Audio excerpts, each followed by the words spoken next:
The Canadian Charter of Rights and Freedoms doesn't include any right to a healthy environment. Or does it?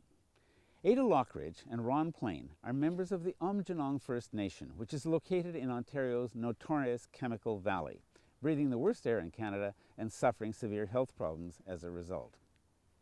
Aided by the environmental law organization EcoJustice, Ron and Ada launched a lawsuit arguing that their charter rights to life, security, and equality are being violated by the Ontario government, which continues to permit the expansion of these toxic industries. If they win, Ron and Ada will have won for all Canadians the right to a healthy environment, a right that has never before been recognized in Canadian law. We have what every other community in Canada or North America has, we just have more of. More cancers, more respiratory problems, more cardiovascular problems, we just have more of. They, in quotations, say it's because we drink too much, smoke too much, party too much. It's all lifestyle, it's our fault. They don't take into account at all the fence line that surrounds us. We have a lot of breathing problems, learning disabilities, behavioral problems, a lot of miscarriages. After our study came out, there was some people from Asia who did a study of the Asian countries, and then they did a study of the North American countries, and then a guy from Greenland did a study around the Arctic Circle. And what they found is throughout the world this is happening, but nowhere near to our extent. It's been called the first step to extinction, because if we can't procreate with our own, and not to make it into a racial statement, but we're going to water down our race of people to the point to where the government's going to say that you're no longer Indians.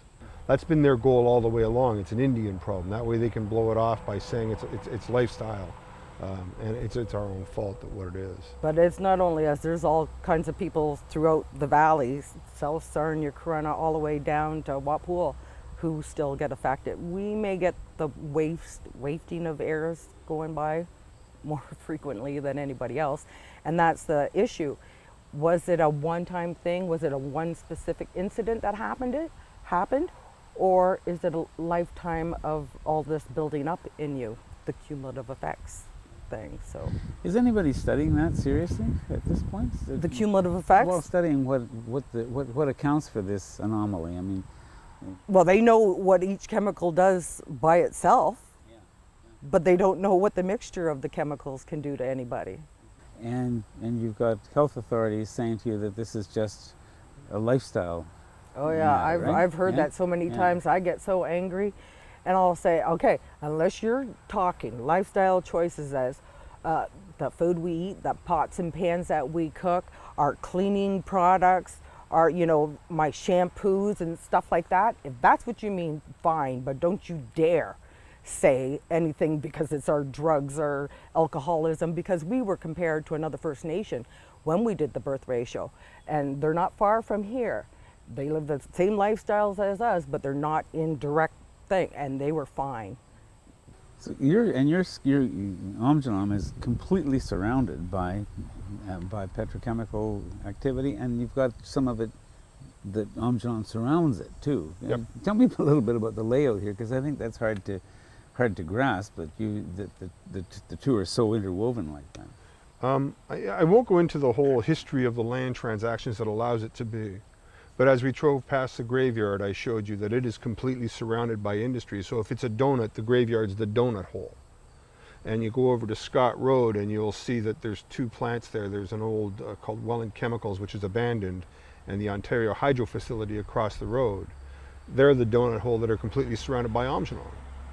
And there's no logical way as to how this came to be, and it has to do with transactions that took place almost a decade ago, I'm sure. But how does it make you feel, given the native, and I know there's not a single native, but given the sense that Mother Earth is the source of it all, and Mother Earth is the thing that should be revered, how do you feel about that as someone with that understanding of the world? She's sick. She needs help. Yeah. Like it's that all that contamination's running through her veins there, all the water and everything. And if we don't protect our water, what's going to be left? Ron Plain and Ada Lockridge, the native activists who are the plaintiffs in a Charter of Rights and Freedoms case that could transform Canadian environmental law. If you enjoyed this interview, you'll probably enjoy our interview with David Boyd about environmental rights around the world. And you might want to take a look at another project called Green Rights. You can find out about that project at www.greenrights.com. For the Green Interview, I'm Silver Donald Cameron. See you next time.